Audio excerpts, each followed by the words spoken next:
Good afternoon, everybody. My name is Inga Cotton. I'm the founder and executive director of San Antonio Charter Moms, and these are Charter Moms Chats. We've been sharing information that families need to know to keep their kids safe and learning, whether it's the challenges of the pandemic or whether it's kind of perennial, ongoing challenges of parenting, because we all know it's not easy.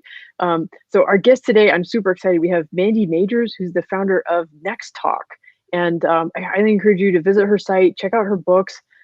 She has become an authority on digital parenting, which is how to keep our kids safe, because there's just tons of stuff out there in the world, and they have such easy access to devices and the internet, and we don't really know what they're consuming. So but her advice might surprise you, because it's not just about locking things down, because we all know that's not going to work. They're going to find a way, but she has more subtle and more proactive and more constructive advice about how to keep our kids safe online. So Mandy, and I'm going to mention there's a guest post on the blog today. Let me drop a link on the screen. So it's sachartermoms.com is our blog, and there's a wonderful guest post that Mandy wrote for us. So that's new on the blog today. So Mandy, thank you for joining us.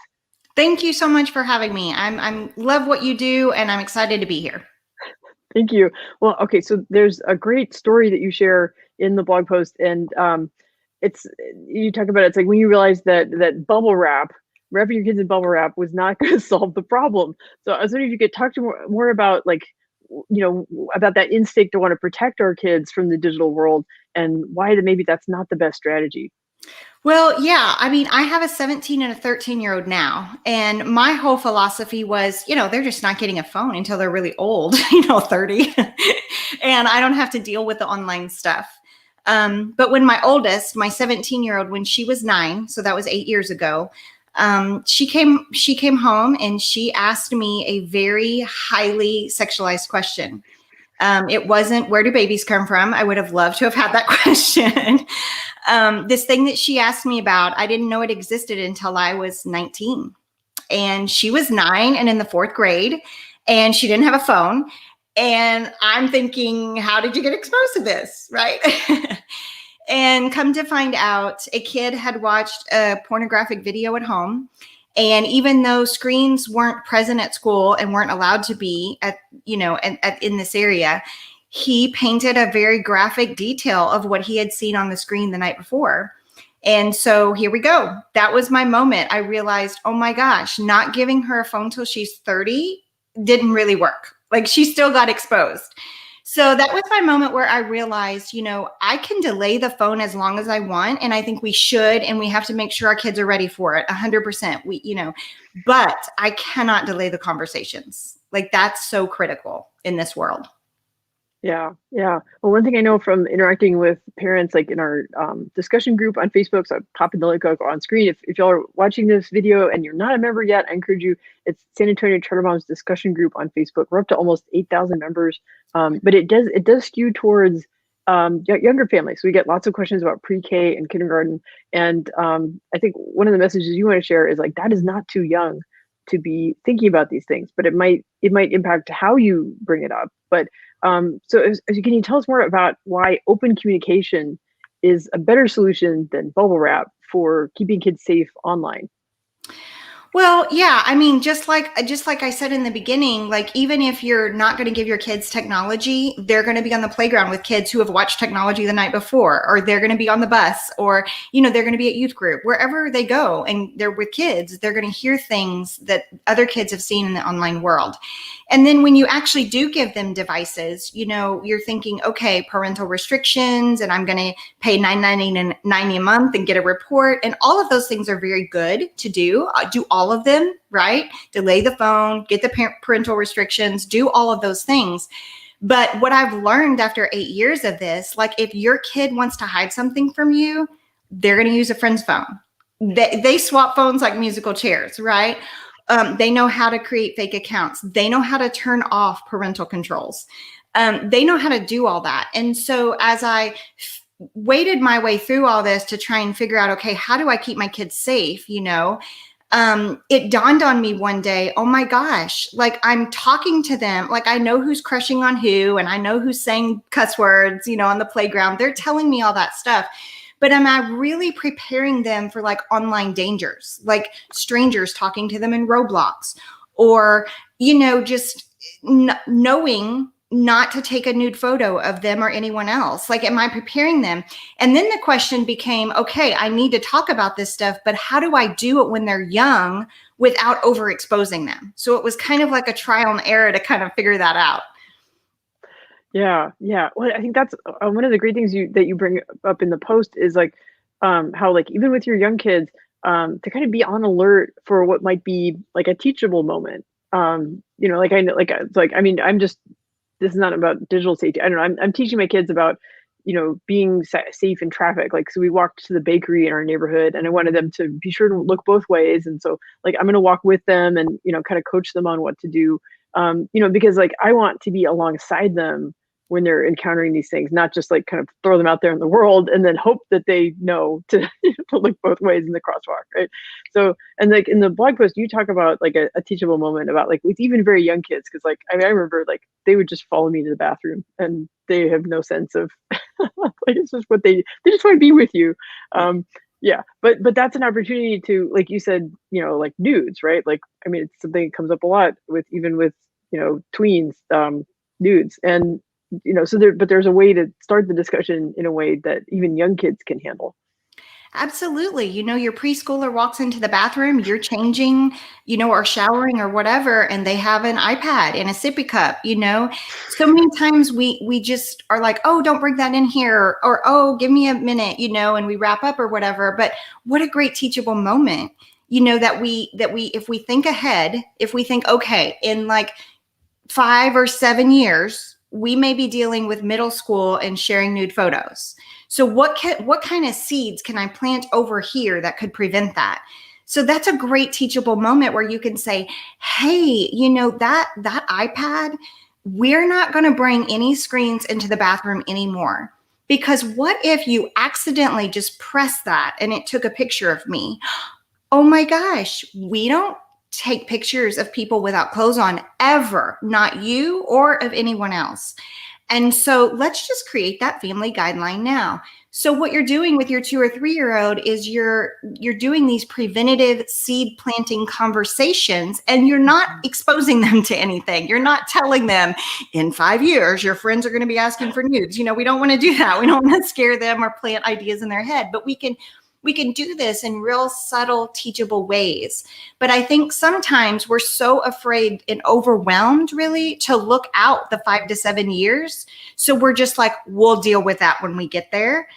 And what I'm saying, and that's what I did. Those are all the mistakes that I made. And so now I'm really passionate about speaking into parents of younger kids and saying, hey, don't miss these teachable moments like I did, because they're still listening to you. They're taking in everything you're saying like a sponge. And that's not always going to be the case. You're going to become uncool at some point. So use all these years to plant those seeds. Yeah. I think I want to praise you for being vulnerable about sharing your mistakes, and you have such a great sense of humor about it. And your books are like like crying funny. Like so, I mean, but and I really it takes courage to do that, to share about your mistakes. It's like we're all trying to do our best as parents. But if we can admit our mistakes and learn from each other, like we're all better off. Just like I share about mistakes I made on my kids' education journey. I'm supposed to be some kind of expert, but yeah, we all make mistakes. And then I guess with young kids, like you said, they're more receptive, maybe to guidance, and maybe not as influenced by peers, about sort of the everybody's doing it kind of argument. Well, and like you said, you're walking your kid down to the donut shop or whatever, and you're teaching them traffic rules and making sure, along those conversations, you can talk about strangers and say, hey, if anybody ever comes up to you when we're in a playground, or, and I'm ordering or something, and somebody asks you your name or where you go to school or where you go to church, that's a red flag alert that you always tell me. And then as they start playing games online, even educational games, you can say, hey, if anybody asks you these personal questions online, that's also a red flag alert. Like, you always need to tell me. It may be nothing, but it could be something. And we just want to make sure you're protected. So you're just setting them up for this online digital safety world that we want to protect them in as well. Right. Like I've tried to, because of the pandemic, we were pretty cautious. We didn't do a lot of in-person stuff. But I know my kids were lonely, right? So we tried to set up online interactions, but we tried to limit it to people that we knew in real life. So I tried to reinforce with them, it's like, okay, there's like strangers online, people you've never met in real life, and there's people we know in real life and you're interacting with them online, but there's already that trust there. Like I know them, I know their parents, like we all know each other, we all kind of know what the ground rules are. So we know everyone's going to act appropriate in that online space. So I feel like it's a way to like not just like completely cut yourself off from the digital world, but like let them kind of dip their toe in a safer way. I mean, it's their world, right? And so I look at it now like now I have a teen driver. And it took me really 2 years to get to the point where I'm trusting her to like drive on her own and venture out in places she's never driven before. That was a process for both she and I. And so the online world is the same. So I love that you brought up, talking to your kids about the difference between people we know in real life and people that we're playing games with that we may not know. They need to know that distinction. And when they're old enough to have social media, and you always want to implement like one social media platform at a time, it's not a free for all. We download 4 of them and we go.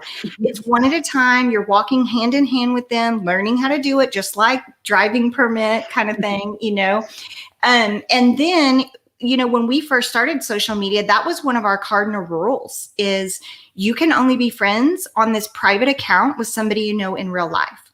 Now, after years of navigating that, we've expanded that a little bit. They get more freedom as they get older, so maybe they are getting friend requests from people now at 17 and they want to talk that through with me. That's okay. And so I think of it, I had a pastor one time, he did this illustration and I think it's such a great illustration. He said, think about flying a kite. And the more you trust them and the more you're watching them make the right decisions, you can let that kite fly out. But the minute they're going to make a mistake, and all kids do. All kids make mistakes, right? Good kids make mistakes. That prefrontal cortex is not developed till mid-20s, so their decision-making skills. When a mistake is made, you reel it in. You reel that string in and be like, pause. We need to talk through what just happened right here, And that's what it's going to be like in the digital world, give and take. And I love what you said earlier about people looking at us like experts. I mean, we're learning.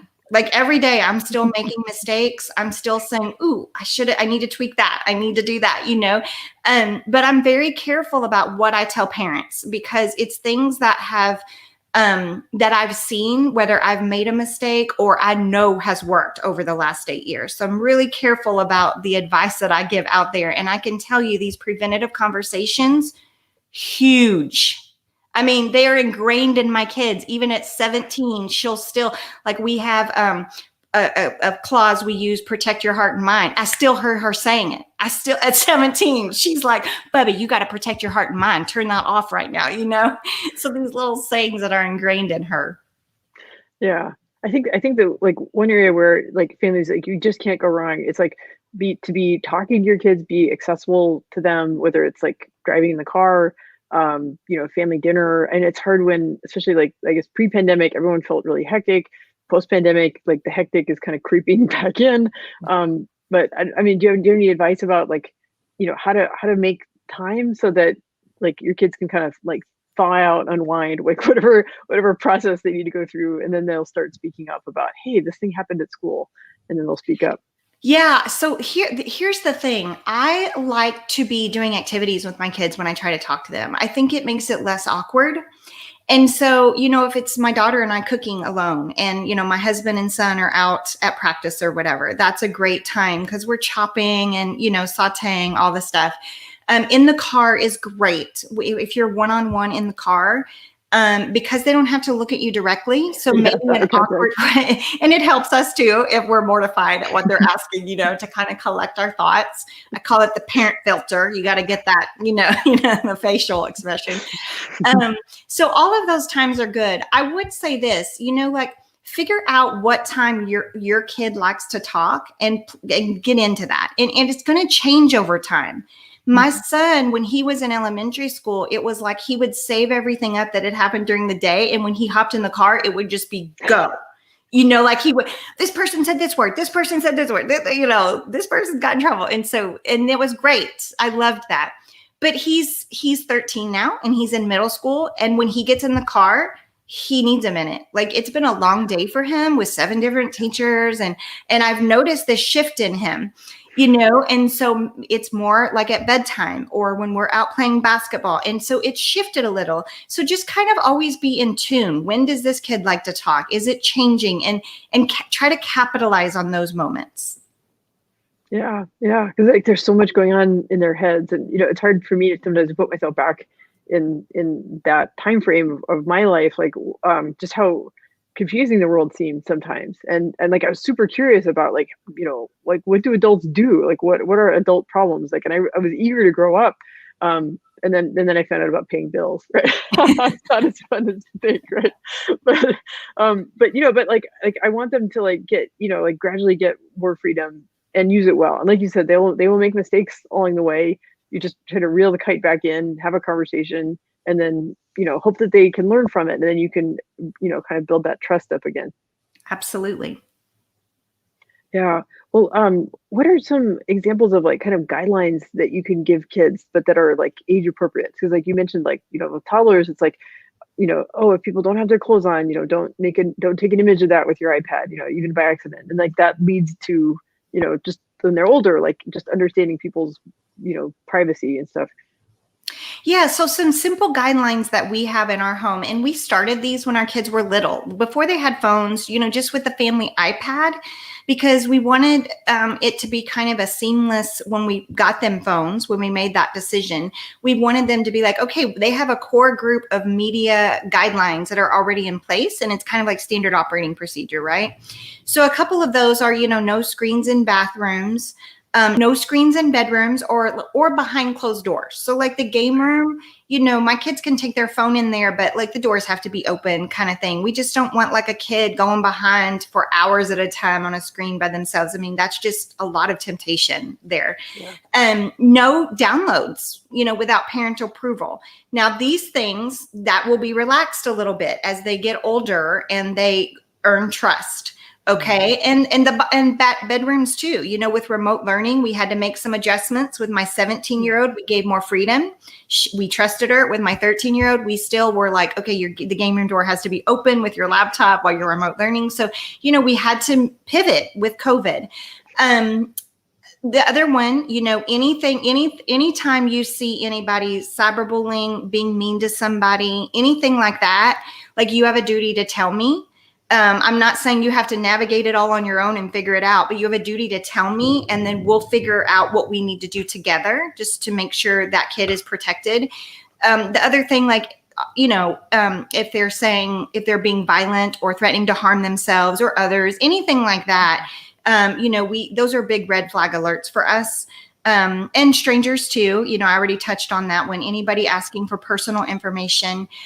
So those are like some guidelines we have. We have no phones at meals. And we have like a routine bedtime thing.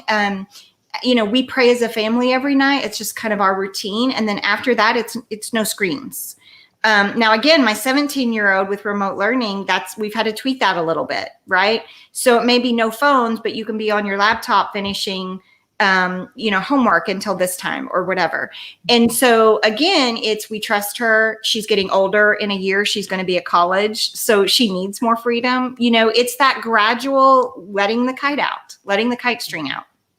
Yeah. I want to reinforce something you mentioned about cyberbullying, that if if a child observes it, they can report it to a parent, and then, you know, a parent can like, you know, let the school know, you know, get a resolution to it. Like you said, it's not the child's responsibility to resolve that on their own, or, you know, involve them. But I want to mention that in the blog post that you wrote, we have links at the bottom to like other resources on the SA Charter Moms site that are related. And one of them is a guest post that with Maureen Molak of David's Legacy Foundation. And you know, through her, you know, she's taken her pain and is now sharing it with the world in a way to like help raise awareness of how dangerous cyberbullying is.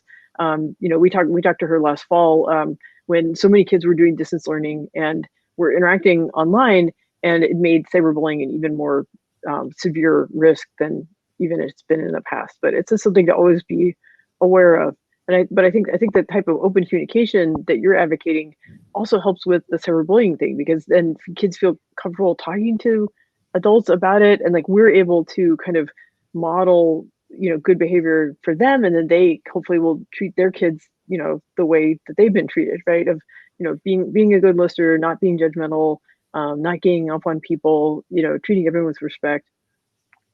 Absolutely. Maureen is inspirational. I contacted her when I was writing my first book because I wanted to share some of David's story in it. And I wanted to make sure that I had her approval. And so we partner on a lot of things. We've done events together. They have some great resources too. And I point people there sometimes when the kid is being cyberbullied and they need legal advice or whatever, they have that available through their organization. And so they're great. And again, this is an example. It takes a village. Like we're all doing our little part to try and figure out how to help our kids today. I do want to touch on what you said about like kids need to trust us, and we do have to be careful with the information they give us. So if your kid is reporting a cyberbullying situation to you, one thing that I would advocate not to do, because I've seen it done and it harms the kid, is post about it on social media. Ooh. Or, because then your kid becomes a target at school because it gets out that your kid told. And so, handle that with care. You can report it. Most schools have anonymous tip lines where you can report things. You can contact people and say, this needs to remain confidential. Here are screenshots. I just need you to be aware of this. Will you please get the kid help? Things like that. But you do need to be careful, like protecting your kid. The snitches get stitches saying, kids use that, and it's a real fear that they have. And so you have to be careful with that, the information that they give you. Certainly always want to get kids help when they need it, but protect your kid also. It's very important. It's part of you work so hard from a young age to build that trust that they, will trust us with what we say. And then, when the reciprocity happens, when they share stuff with us, they want to know that we're going to make good choices with that information. And oftentimes I bring my kids into this conversation. Like, I don't want to just email the counselor and be like, this is going on. It's a teachable moment. You asked earlier about how to look for the teachable moments. That's a teachable moment where you can say to your child, this person needs help. This is what they're saying. What would we do if this person followed through on this threat and this happened? So like we knew we could have done something to prevent it. So let's talk through ways you feel comfortable with me getting involved. Can I email the school? Can I text this number? And kind of talking through it that way. And when you see this kid turns out okay in a couple weeks, like comment and remind your kid, hey, that could have gone differently. Like, we don't know what happened behind the scenes after we got out of it, but you spoke up and did the right thing. I'm so proud of you. Like, you could have saved a life. Like, empower your kids to do the right thing. But so many times we just send the email and then miss the teachable moment in it all. And again, it's just that being intentional about our conversations with our kids. Yeah, like catch them doing things that are good, and yes. I like, and being an upstander that's really good. That's very, very worthy of praise. Yeah, that's one of Maureen's favorite words, and it's so important. And that positive reinforcement. If you see your kid doing the right thing, praise, praise, praise. Even if it's hard what they're telling you, it may be, Mom, look at this pornography that popped up. That's hard for us to see. We immediately get so mad, but our first response really should be praise. Thank you so much for telling me this. And then turn the phone over and then have the conversations about why pornography is bad for our brain. It makes us look at people differently, and we don't want to treat people as objects, like they're souls, when we want to see a person for what they're inside, for their true value, their character. And so, have all those conversations. But so many times they'll show us something and we'll just go ballistic because we're mad. And I get that. But one of the main things I tell parents, like, we got to crazy parent mode, like, don't do that. Right. And if you have responded, as we all have, apologize to your kids. because that opens up a whole other line of communication. You know, when you can go back and say, hey, the other day when you showed me that thing on the screen and I got mad, like, I'm so sorry. I'm mad that you had to see that, but I'm not mad at you. I'm so proud of you that you showed me when that bad stuff popped up. Like, you did all the right things. And so you can make it a teachable moment, even if you did go into crazy parent mode and mess it up, you know? Yeah. Yeah. When I make a mistake, it's, you know, it's an opportunity for me to be vulnerable and tell my kids, hey, I make mistakes too. I get stressed out. You know, and then it may hopefully makes them feel bad, or it makes them feel better about the times that they've made mistakes and I've had to redirect, and it's like, hey, we're all human. Like, we're all trying our best. Yeah. I'm And so like, glad you pointed that out, because they model us. And when we mess up and say we're sorry, they're going to mess up. And then they're going to realize, I got to apologize for this. This was wrong. And so we're modeling for them. Same thing with our digital use, all the things. They're watching us more than we realize. yeah. Do you have any tips about like if your kids come, like when kids come to you with a question, you're like, how do I answer that? Or like you said, they show you something on your phone and you're like your initial reaction is like, you know, like, you know, like how do you like, you know, catch yourself before like the initial reaction comes out, and then you can try to like internally like think about it and redirect to something constructive. So if you can get down a gut response of something like, oh, thank you so much for telling me, or thank you so much for asking me, like, I'm so proud of you, but could you give me a minute? Because I want to answer your questions. I'm your source. I'm your Google, like always. I don't want you to go online and search for this. I want to give you the solution, but I need to think about how to answer your question in kid appropriate terms. I don't want to give you too much too fast to scar you for life. That's a phrase we use in our family. I don't want to scar. I'll be like, kid, I don't want to scar you for life. So you're going to have to give me a minute to think through this, you know? And my personal rule is I go back in 24 hours and I circle back and I say, hey, you asked this yesterday. Are you ready to talk about it now? I've thought through exactly how I can phrase this to get you the information you need, but not to give you, to give you too much too fast. And then we talk through it. I love it at Next Talk when we get an email that is, they've gone to our website and they're like, I'm in the 24-hour period and my 6-year-old asked me this.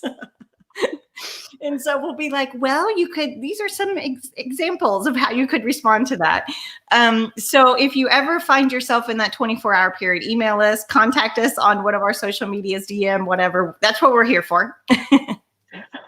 That's perfect. Because I want to know how to reach you. So yes, the organization is Next Talk, and the website is nexttalk.org, right? And what are some good ways to reach you and your colleagues?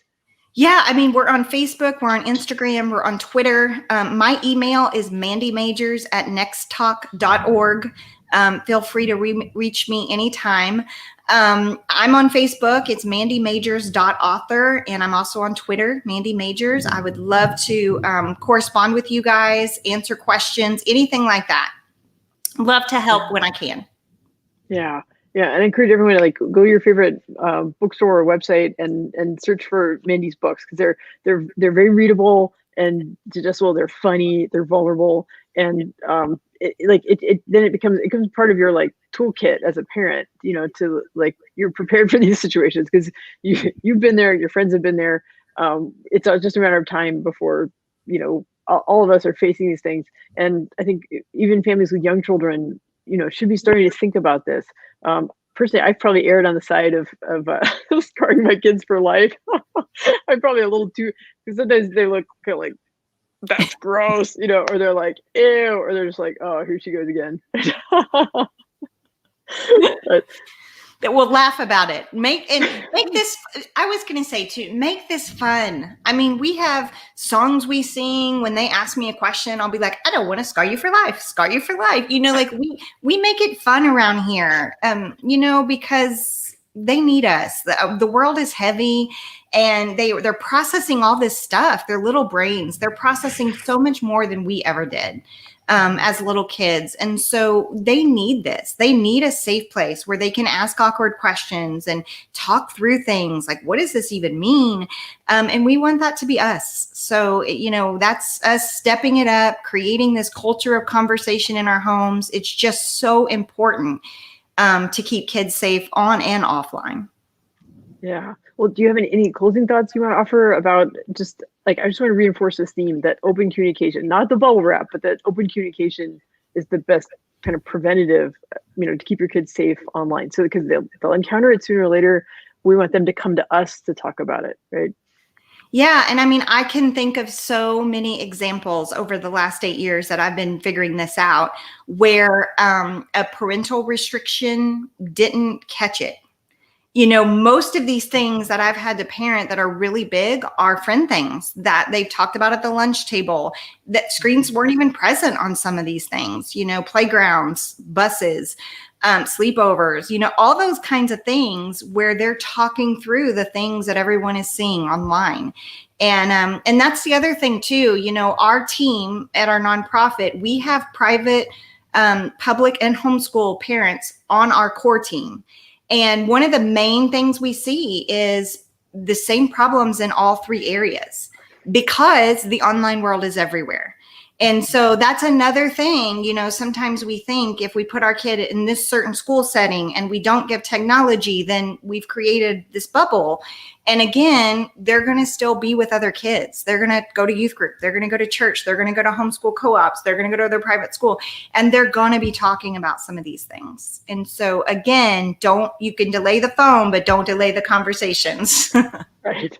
Right. That is solid advice. Well, on that note, I'll wrap it up, but I encourage everybody to, check out the guest posts at sachartermoms.com and, visit nexttalk.org to find out the resources that Next Talk has, that Mandy and her colleagues, and reach out to them because they're here to help. Thank you so much for having us. Thank you so much, Mandy. I look forward to working with you again. Yes. Okay. Take care.